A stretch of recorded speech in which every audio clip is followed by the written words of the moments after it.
Hello and welcome to Learning Objective 3, explaining the basic concept of enterprise risk management. Enterprise risk management is a process used to proactively identify and manage risks. So what does that mean? Well, business risks. What's a business risk? A business risk is anything that would risk the business going out of business, no longer being there. So a business risk may be, say you are manufacturing baseball hats. A business risk might be if your supplier no longer will provide you, and say it's like you're doing fancy baseball hats with like your value add is like the logo or the design, or you dye it a special color. And so one of your business risks is that your supplier goes out of business. Because if your supplier goes out of business, it's going to be hard for you to stay in business unless you have several suppliers. So right there, we discussed a business risk, something that would happen that your business would no longer be able to continue going. Then we talked about how to mitigate that risk, having several suppliers. So zooming back, every business strategy or decision involves risks. Something bad can happen. Enterprise risk management is a process used to proactively identify and manage those risks. Companies should absolutely be looking to identify foreseeable risks before they occur, and then you can spend time, money, resources implementing specific controls to mitigate or eliminate the identified foreseeable risks.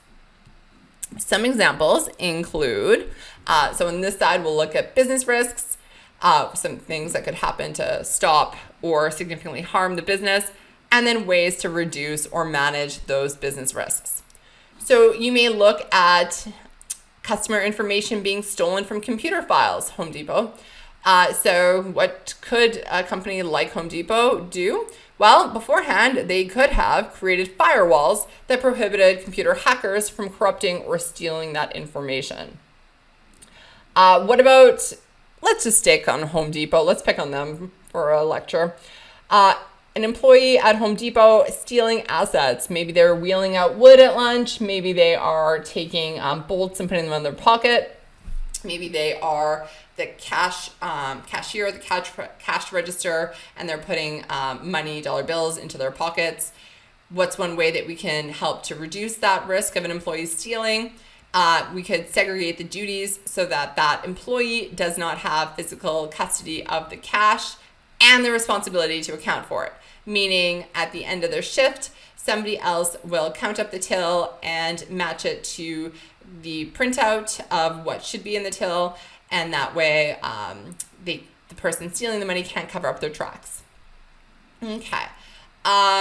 Let's see. Another business risk is if, okay, I don't want to pick on Home Depot anymore.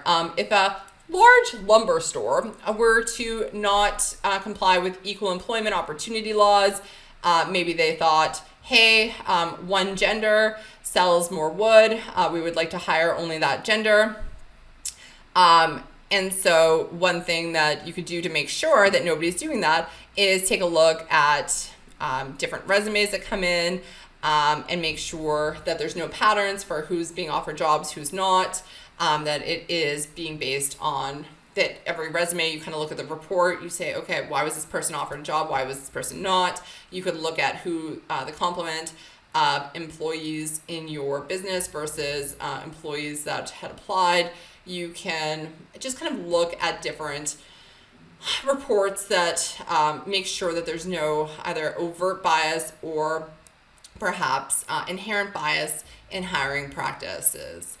Make sure that, we're applying the laws and human decency to make sure that that we are not going to be sued, and honestly, or I don't even want to say worse, but just that we're acting.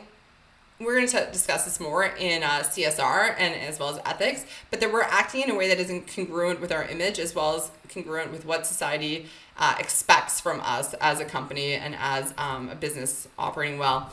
What I think is kind of cool is that, especially with social media, so back in the day, I'm 38, so when I went through university, so there was social media, but it wasn't used it was mostly people posting like cat videos and people not understanding the difference between a direct message and a post. But there wasn't kind of that social activism. That wasn't the calling out of employers and businesses. So within that, there's a lot more transparency that can go down.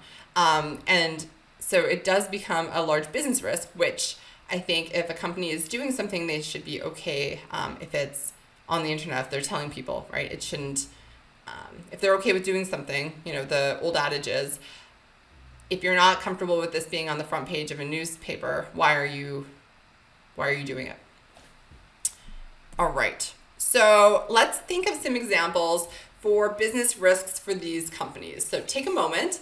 The one on the left is ChatGPT. What are some business risks for ChatGPT? And Peloton. What are some business risks for Peloton? And how do these risks influence the company's planning and control and decision making? And bonus faith marks for how can we mitigate the risks that you come up with. All right, so a business risk that could go for both of these companies would be the security of client data. Now, both have different kind of objectives for client data, so it would be perceived misuse. So, for example, we're sharing or packaging of such data, or hacks, so inappropriate use of hacks. So how can we do to mitigate that? Appropriate firewalls, appropriate detection, perhaps you as a company hire, quote, hackers to try to see if they can infiltrate any insecurities of the system. So internal hackers, like employees, to see if they can identify any external consumer data. With ChatGPT, another threat, a business risk for them could be the threat of substitutes. So my apologies off the top of my head. There's other large language machines like Bard that may have been renamed something similarly, but where the trend may go towards them. Another threat might be some press, especially if there's like less than transparent business actions that are being taken. So, for example, if consumers think that the LLM is being trained with data that shouldn't be trained with, or that if it's not high quality data, they might go to other LLMs for their needs. Similarly, but different. So Peloton, a threat could be if their personalities left and went to a competitor. So a way that we can mitigate those risks are to get our key personalities under contract, so that we can at least ensure that they're with us for a suitable amount of time. We would layer the contracts, stagger the contracts. So if Cody's on a 5-year contract that ends in 4 years, maybe we send somebody else to a 5-year contract today that ends in 5 years from today, and we kind of stagger our assets, our human assets, such that they all can't kind of resign or even negotiate for a new contract at the same time. So we want to mitigate the risk of all of our key personalities leaving at once. Perhaps we also have the risk of bikes breaking down. Perhaps we have several suppliers. Perhaps we have several suppliers for different parts. Perhaps we're concerned if the bikes get are affected by weather, perhaps tornadoes or hurricanes. So maybe we'll want to have 2 separate warehouses on 2 different sides of the country. Maybe we have different countries in the world produce different parts, and kind of explore the supply chain management aspects of that. So as management accountants, managerial functions, be responsible for looking for what are the cost versus benefit of some of these risk mitigations, as well as people. There might be a business risk where the risk is accepted. And so we find that it would cost way more. Say it would cost way more to have like 5 different warehouses of different bikes to get consumers, their bike as quickly as possible, or to like fully mitigate against flood, fire, storm, hurricane. But Having 5 separate warehouses might cost way too much money. And so we might say, 2 is the optimum based on these numbers crunched by the managerial accountants. And we're okay to accept the fact that, hey, there might be a fire in one and a hurricane in the other. That's bad timing. We might be out of stock for a month, but that's going to be way cheaper than if we had 3 or 4 or more warehouses.